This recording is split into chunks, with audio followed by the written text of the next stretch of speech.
Cristina Pérez en un editorial impecable tirando un bombazo sobre la nueva mesa política del gobierno del presidente Javier Milei, poniendo a un costado supuestamente a Lule Menem y el presidente poniéndose al frente de la campaña política para lo que queda en las elecciones de octubre. Veremos cómo sigue este verdadero bombazo. Voy a dividir en tres mi comentario de hoy, en tres temas, en tres objetos. Se los presento. La mesa,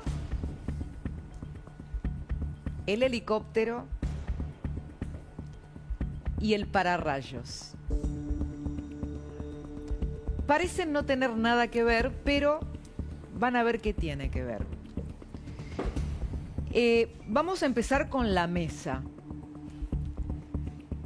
Me sonreí hoy cuando repasé la editorial de anoche de Carlos Pañi y hablaba acerca de que en la política nacional empezaban a aparecer cuestiones relacionadas con el mobiliario, ¿no? Como si la mesa como objeto tuviera alguna incidencia.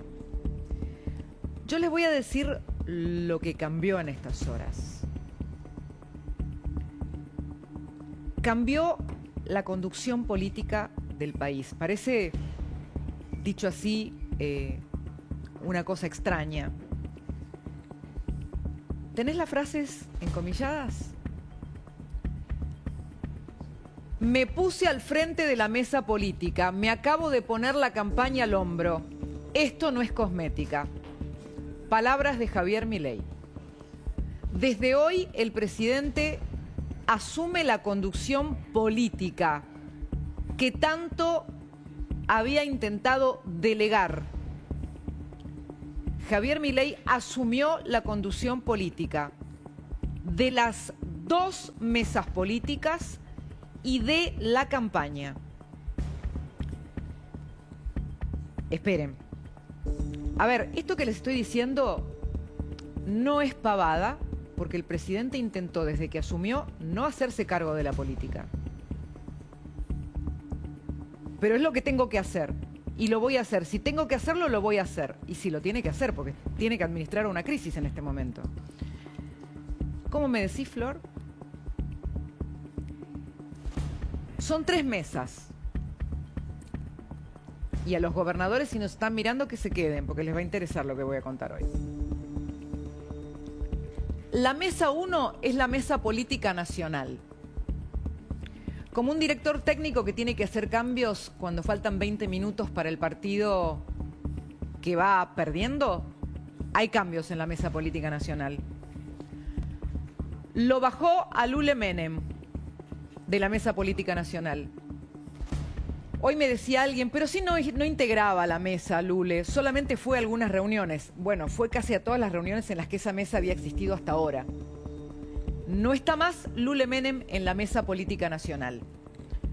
Sí está Martín Menem. Y el presidente lo explica con algo que es categórico. Martín Menem es el que armó el partido con Karina Milei. Es uno de los fundadores de La Libertad Avanza. No es porque sea Menem que está en la mesa, es porque es uno de los fundadores de La Libertad Avanza. Patricia Bullrich, ustedes dirán, Patricia Bullrich ya estaba. Crece el rol de la ministra de Seguridad en el armado político nacional. Estos son los cambios en una mesa que ya integran, por supuesto, Santiago Caputo, Karina Milei, Manuel Adorni, el propio presidente, Guillermo Francos. Quédense con el nombre de Guillermo Francos subrayado. ¿Algo sobre la mesa 1? ¿Algo para agregar sobre la mesa 1? No, es un hecho. Lo de Lule Menem es una definición de alto impacto, ¿no es cierto? Bien, sobre todo porque es sí, el principal apuntado primero por el resultado de la provincia de Buenos Aires, pero también por la catástrofe que fue la elección de Corrientes. Bien, esto que les estoy contando probablemente no estaba ahora manejándose, es un movimiento de hoy. Mesa 2, la mesa bonaerense, la mesa política bonaerense. ya no centraliza el comando del armado bonaerense Sebastián Pareja. Es un comando más colectivo, podríamos decir. Adquieren rol protagónico los que ganaron elecciones en otros momentos de la provincia. Diego Santilli, Guillermo Montenegro, Cristian Ritondo, Diego Valenzuela y José Luis Espert, porque es el candidato. Hoy no pudo estar Espert. ¿Qué se hizo hoy? Y esperen que me falta la mesa 3. La mesa 3 viene con un datito importante. ¿Qué se hizo hoy? ¿Qué se está haciendo? ¿Qué se hizo hoy? ¿Qué se está haciendo ahora?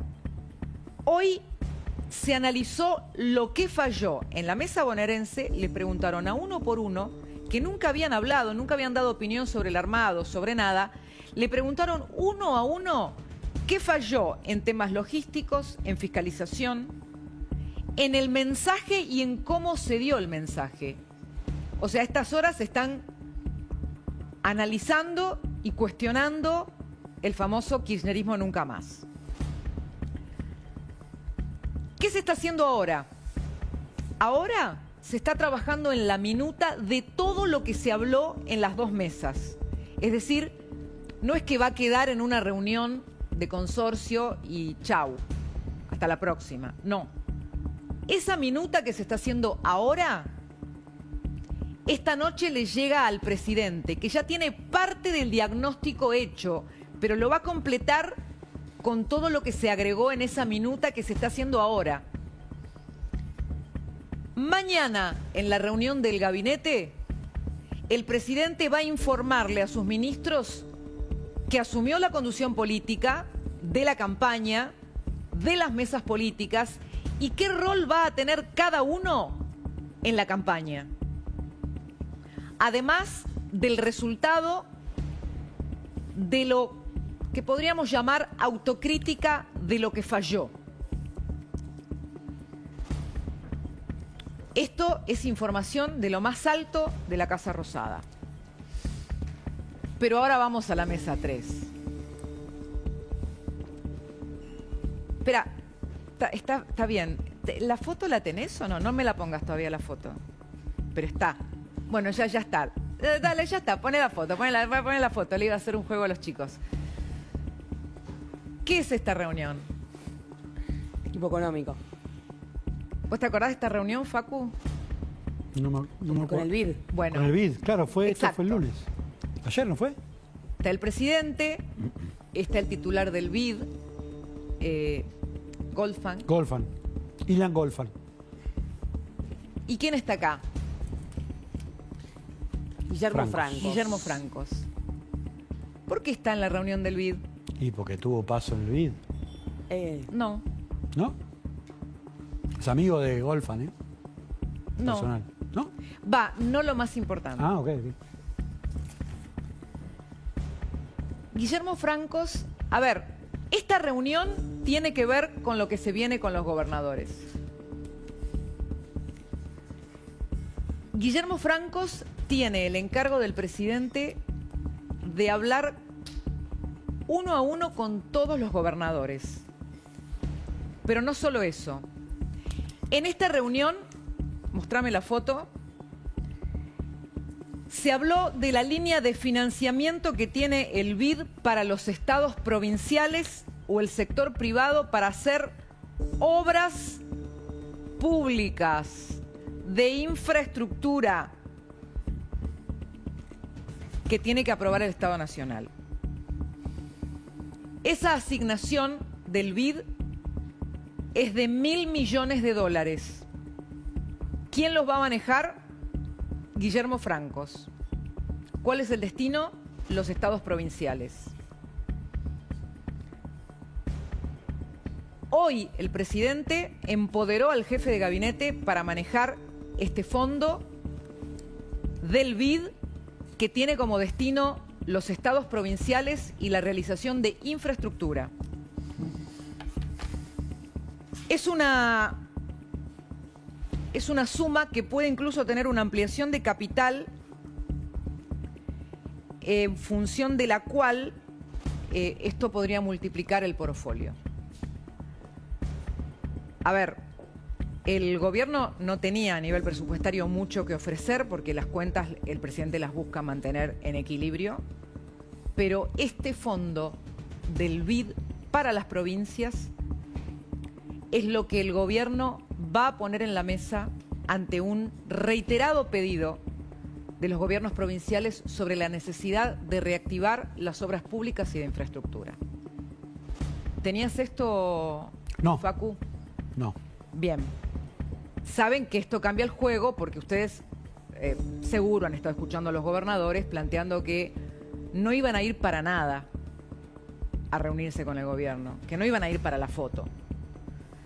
Y también tenían una exigencia. Una exigencia era que no bajaran la ley que aumentaba los fondos para las provincias.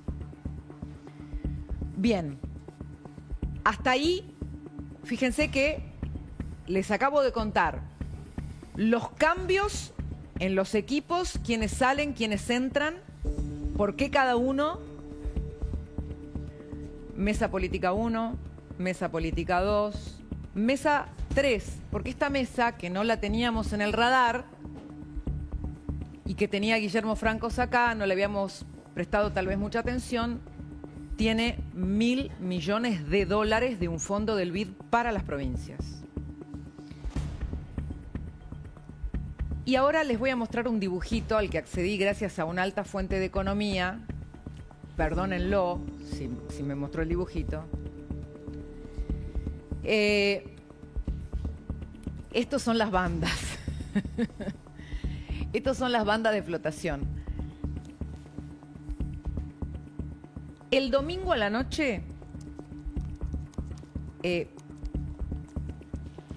Milei dijo, está bien que tomamos la decisión de intervenir cuando se iba al techo de la banda, pero no. Hay que soltar eso y hay que probar el sistema de bandas tal cual está diseñado.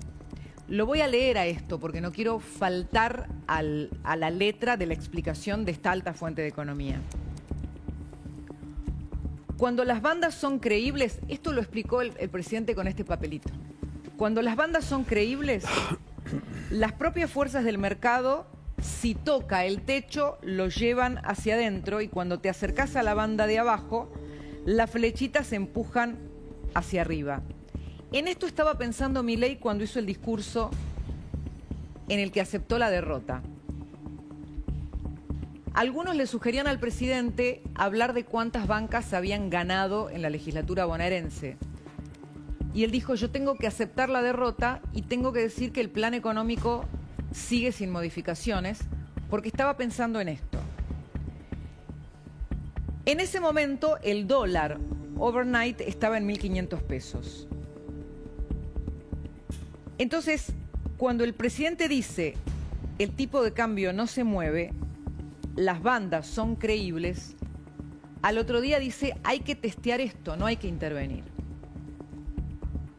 Sueltan el tipo de cambio y para el gobierno el test que hubo ayer y hoy fue demostrar que en un esquema de bandas, cuando se acerca arriba al tope de la banda, las fuerzas del mercado vuelven a traer hacia adentro el tipo de cambio.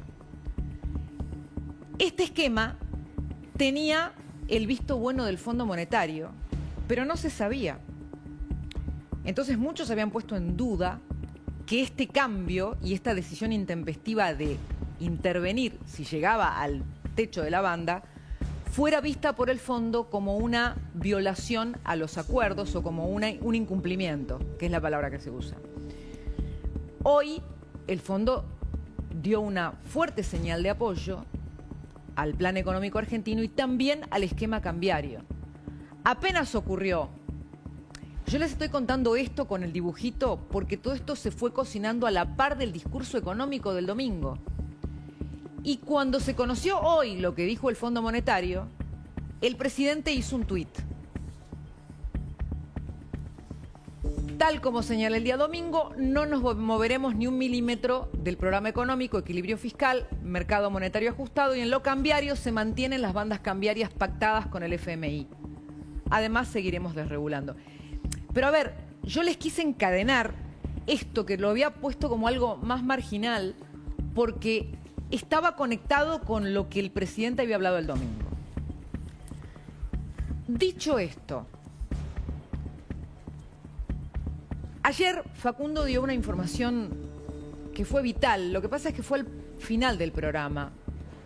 Te pido que lo recuerdes, Facu. Vos dijiste, en la mente de la oposición dialoguista y de la mayoría de los gobernadores no está la idea de hacerle un juicio político a Milei. Es así, el peronismo está decidido a ir por todo, pero los sectores oscilantes, los que fueron aliados del gobierno y que tomaron distancia después del resultado tan estrepitoso, hubo conversaciones y lo que quieren hacer es parar la pelota y tratar de no hacerle el juego al peronismo en esta apuesta al caos, y que tiene que ver primero con algunos intentos que empezaron a difundirse de sacar a Martín Menem de la presidencia de la Cámara de Diputados, y el segundo y el más peligroso de todos, que lo habíamos mencionado la semana pasada, el tema de conformar la Comisión de Juicio Político y tomar por asalto casi la Comisión de Presupuesto y también la Comisión de Asuntos Constitucionales. Eso por ahora está parado.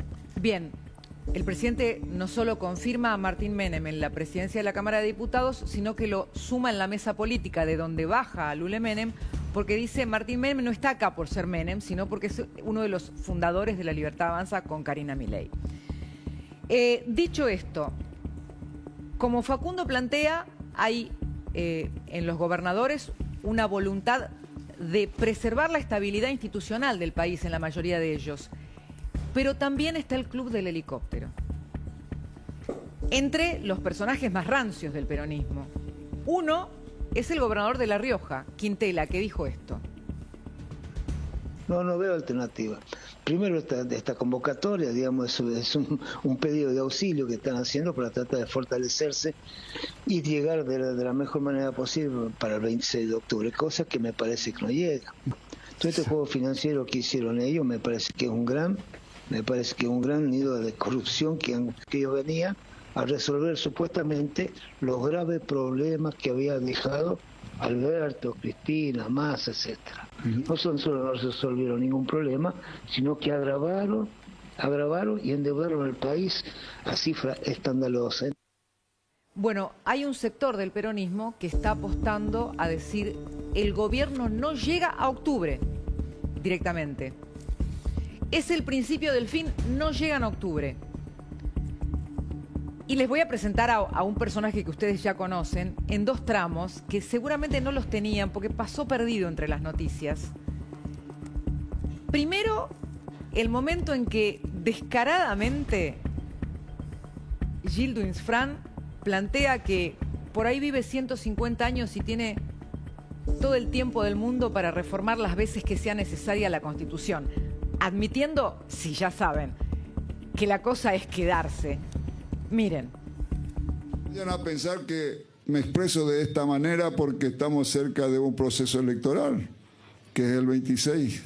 Estaban preocupados porque no sé cuántos años hace que estoy, que cuántos años tenía, cuántos años tengo, cuántos años voy a tener. Sí, y sabe que tiene que preocuparse porque los chinos están diciendo que se van a poder vivir hasta 150 años. Imagínense si me toca eso a mí. Claro, vamos a tener que reformar la Constitución varias veces más todavía entonces. Me río de Janeiro, ¿no?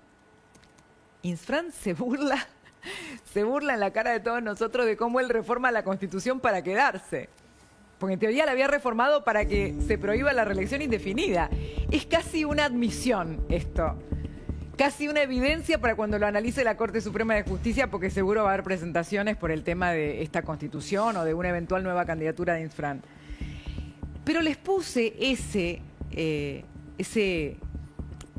fragmento del discurso de Insfrán porque que Insfrán, que está hace 36 años en el poder, hable de dictadura con respecto al gobierno de Milei, es como que Cristina hable de la lucha contra la corrupción mientras está presa por idem, ¿no?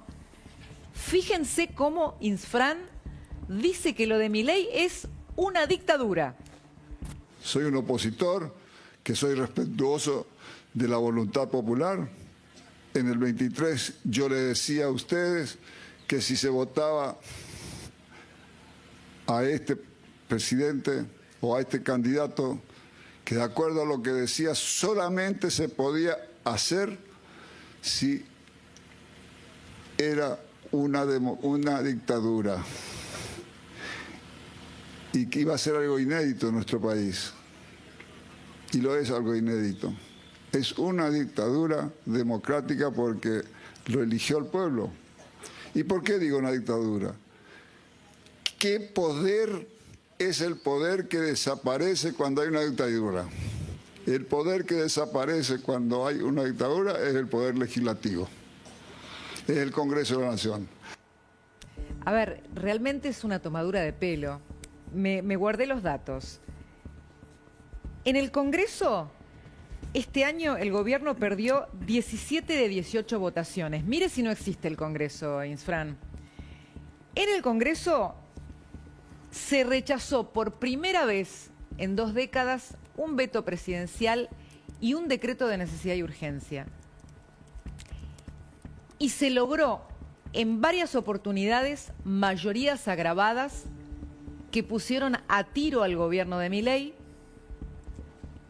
si eventualmente prosperara un pedido de juicio político. Se activó 2 comisiones investigadoras y se busca activar la de juicio político y se verbalizó la cuestión del juicio político en boca de varias espadas del peronismo. Insfrán, que está apoltronado en el poder de Formosa desde hace 36 años, dice que un gobierno al que eligió el 56% de los argentinos es una dictadura. Y por casa, usted que acaba de aprobar una constitución donde se saca de la esfera pública la información teóricamente pública, que se intenta limitar cualquier posibilidad de intervención federal, que se abre la puerta a que se eliminen para siempre los derechos de propiedad como los conocemos y los garantiza la Constitución, ni hablar la libertad económica, y donde se le cierra la puerta prácticamente a la oposición política para que usted no se vaya del poder nunca más.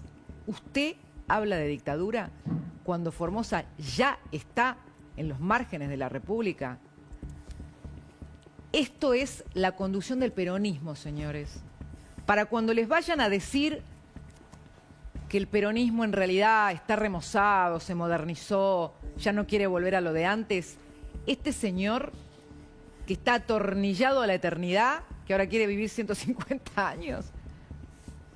Bueno, eso es anecdótico. Este señor está hablando de dictadura. Solamente la impunidad te puede permitir hacer eso. La impunidad. La verdad que se viene una elección. Va a ser prácticamente un plebiscito y van a ser los votos los que empoderen a Milei o los que le digan que tiene que reconsiderar su plan económico o su rumbo. Pero no usted, Insfrán, ni usted ni todos los socios del Club del Helicóptero, porque ya los conocemos a todos, porque dejaron al país postrado. Y ahora dicen que les importan los jubilados, luego de que multiplicaron las moratorias, los discapacitados, luego de que multiplicaron las pensiones y no se sabe a quién se las está dando en un buen número de esos casos, perjudicando a los verdaderos discapacitados. Y esto que digo, sin dejar de lado los errores que puede haber cometido este gobierno. ¿A quiénes les interesa que Milei caiga? Bueno, a Cristina Kirchner uno, a Insfrán, a Quintela, a Kicillof no. Kicillof necesita construir el liderazgo del PJ para el cual acaba de dar el primer paso. Sergio Massa no sé, porque ya sabemos que cambia de idea frecuentemente. Pero ahí está, con las hélices bien prendidas, Y estos personajes, yo sé que por ahí no le parecieron agradables los audios de Insfrán, pero hay que saber qué pasa esto. Estas son las verdaderas caras, no los edulcorados mensajes que empiezan a salir. Ya conocemos los mensajes edulcorados y lo que traen detrás.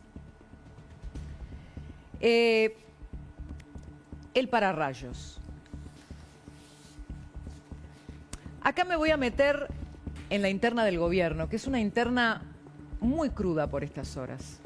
Probablemente lo evidencia el tuit del Gordo Dan, donde sale a cruzar una decisión presidencial, una persona a la que el presidente le dio cabida. Alguien me decía hoy, ¿lo que dice ese tuit realmente lo piensa el Gordo Dan o en realidad es algo que piensa Santiago Caputo? Concretamente pide la salida de Lule Menem. La interna está que arde todavía.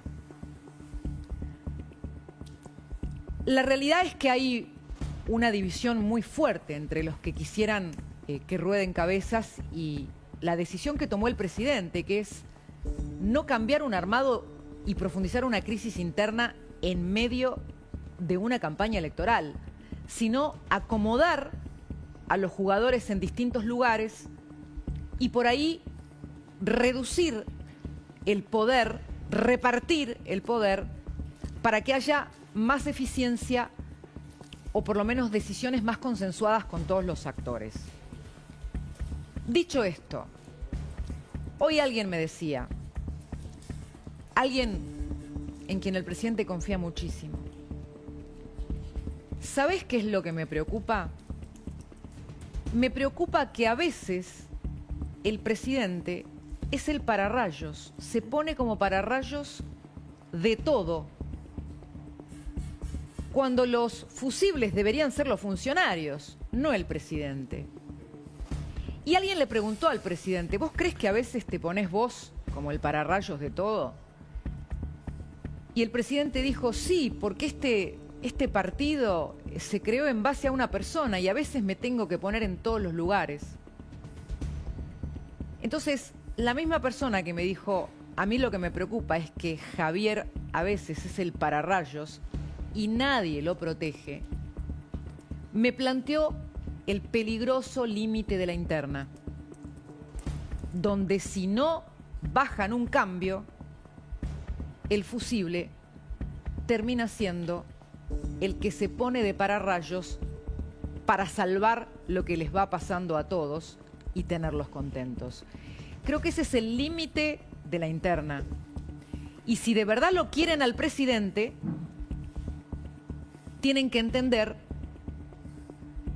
que si cruzan ese límite y gastan el pararrayos, solamente le van a hacer daño. Porque me parece que hay algunos personajes que se están volviendo tóxicos. Y cuando las relaciones son tóxicas, todo se complica. Me falta algo que es bastante importante. Porque en este contexto de los pases de factura por el armado, le preguntaron al presidente, ¿y por qué no, existiendo sospechas sobre la figura de Lule Menem, por qué no lo echás? Y respondió, no voy a echar a nadie por los audios de un mentiroso. Y este tema, esta frase es candente, porque la causa de los audios famosos de Spagnuolo está bajo secreto de sumario. El secreto de sumario termina la semana que viene y hay una especie de juego de ajedrez donde Spagnuolo está esperando ver qué hay en la causa cuando se termine el secreto de sumario y hoy hizo trascender que ahí va a decidir si es un testigo que dé información o si comparte la idea presentada por la droguería suizo-argentina sobre la nulidad de la causa en base a la ilegalidad de los audios o a la posible definición de cosa juzgada, porque esto se había tratado en otro juzgado por otra presentación. Pero me parece capital esta definición de Milei con una pregunta directa sobre ese funcionario y sobre ese caso. Y ahora me voy a la mesa, como verán, tenía mucha información.